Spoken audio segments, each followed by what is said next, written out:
The Arizona desert was a place where silence lived like a permanent resident, settling into the cracks of the earth and the hearts of the people who dared to stay. Luke Miller had grown used to it.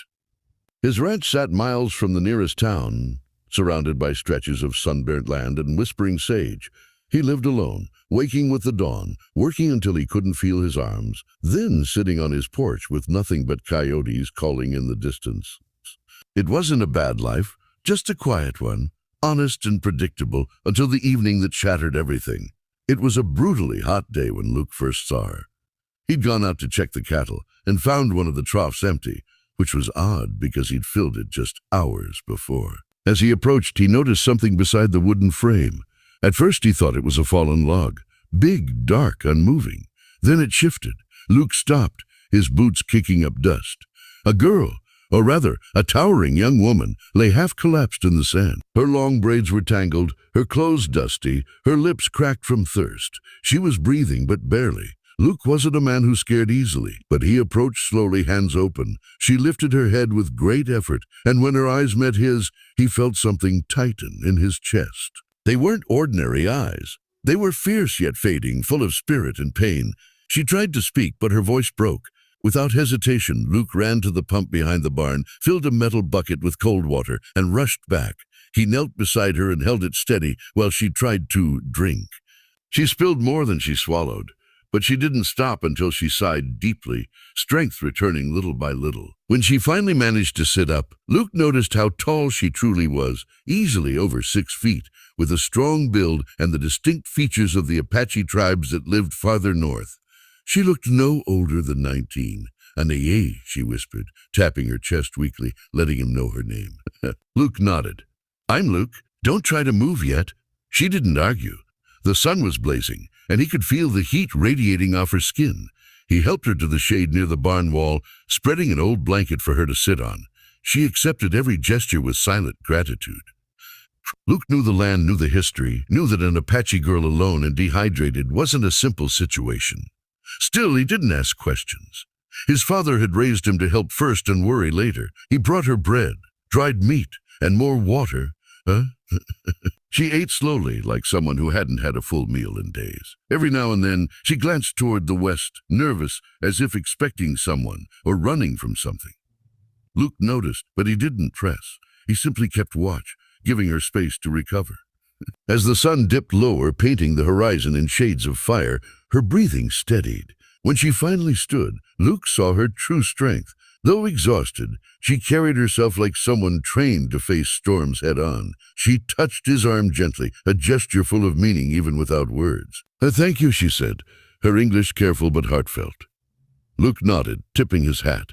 "You take care now." For a moment it looked like she wanted to say more, but she stepped back, turned toward the desert, and walked with surprising steadiness. Luke watched her go until she disappeared behind the rocks, swallowed by the growing night. He thought that was the end of it, a strange moment in an otherwise quiet life. That night, Luke couldn't sleep. He kept thinking of the girl, why she was alone, why she was so far from any known Apache settlement, and what had driven her body past its limit. His ranch had seen wandering travelers before, but never like her. Something about her presence lingered in his mind like a whisper he couldn't shake. Each creak of the house, each howl of a distant coyote made him sit up and listen. The desert, usually calm at night, felt restless, as though something large was moving through it, something heading toward him. Just before dawn, Luke finally drifted into a light, uneasy sleep, but it didn't last. A strange heaviness settled over the air, pulling him awake before daylight fully broke. He stepped onto his porch and froze. In the pale morning haze, he saw shapes, hundreds of them, moving silently across his land. Horses. Riders. The ground trembled with their approach. Luke's breath caught in his throat as the truth became clear. His ranch, usually so empty, was now surrounded on all sides. The Apache had come, and Luke had no idea whether he had been blessed or marked for death. Luke stood completely still, his hand frozen on the porch railing as the dust cloud slowly settled around the riders. There were so many of them, warriors on tall horses, each one armed with spears, bows, or rifles. Their faces were stern and unreadable. The early morning light caught the edges of their feathers, beads, and leather armor, giving them an almost unreal, powerful presence. Luke's heartbeat thudded so hard he felt it in his throat. He'd helped the young girl out of kindness, but he never imagined this. An entire Apache war party at his doorstep. The riders fanned out silently, forming a perfect ring around his ranch. It was clear this wasn't a raid. They weren't shouting, shooting, or burning anything. They were simply waiting. Luke raised his hands slowly, palms open to show he held no weapons. He had nothing to offer except honesty and the memory of what happened the night before. The only sound in the entire valley was the snorting of horses and the slow creak of leather saddles. Luke had seen storms rolling across the plains, but none of them had ever made him feel this small. Then the circle parted. A single rider emerged, taller and older than the rest, sitting atop a massive horse with a decorated bridle. The man carried an air of authority, calm, powerful, unshaken. His gaze locked onto Luke, sharp as an eagle's. Luke swallowed hard, unsure if he should speak first or wait. The rider approached slowly, stopping only a few feet from the porch. For a long moment they stared at each other. Then the man lifted his hand and gestured. Another figure stepped forward, walking on foot, and Luke's breath escaped him in relief. It was Nayeli.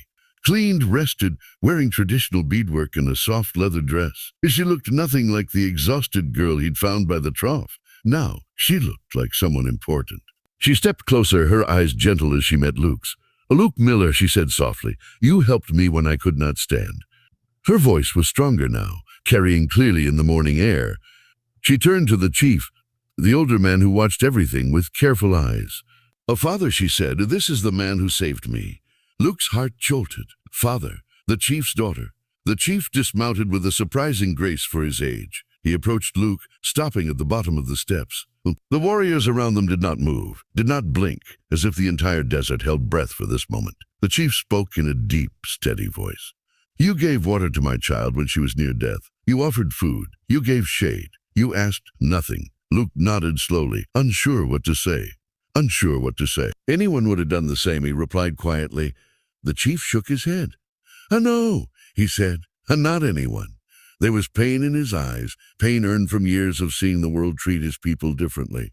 The chief raised his hand, and instantly the warriors relaxed. Some lowered their weapons, others straightened in their saddles, as if acknowledging Luke with a silent gesture of respect. "Because of your kindness," the chief continued, "you are not our enemy. Today you are under our protection." Luke didn't know how to respond. Protection? From what? From whom? But before he could ask, the chief turned to his warriors and gave a command in Apache. Several riders dismounted, unloading bundles from their horses, food, blankets, tools, even fresh water barrels. They set them near the barn gently, like gifts. Luke watched in disbelief. They weren't here for revenge. They were here to repay a debt. Nayeli stepped close to him, her voice softer now. "I was lost," she admitted. "I wandered far from our camp after a dispute, too far. I thought I could make it back before nightfall. I was wrong." She looked up at him with gratitude shining in her dark eyes. "You saved me without fear. My people saw your tracks. They followed them here. They came to see the man who showed honor." Luke felt warmth rise in his chest, heavier than pride, something humbler, something deeper. When the chief mounted his horse again, he raised his arm high. "Luke Miller," he said, "if danger comes to you, we will come. If you need help, send word. The land remembers kindness, and so do we." With that, the warriors began to move, the thunder of hooves echoing across the valley as the war party turned back toward the mountains. Nayeli lingered for a moment, offering Luke a small carved token, an eagle made of bone. "You are a friend of my people," she said, "and a friend of mine." Then she followed the riders, leaving Luke alone on his porch, the desert feeling warmer and more alive than it ever had before.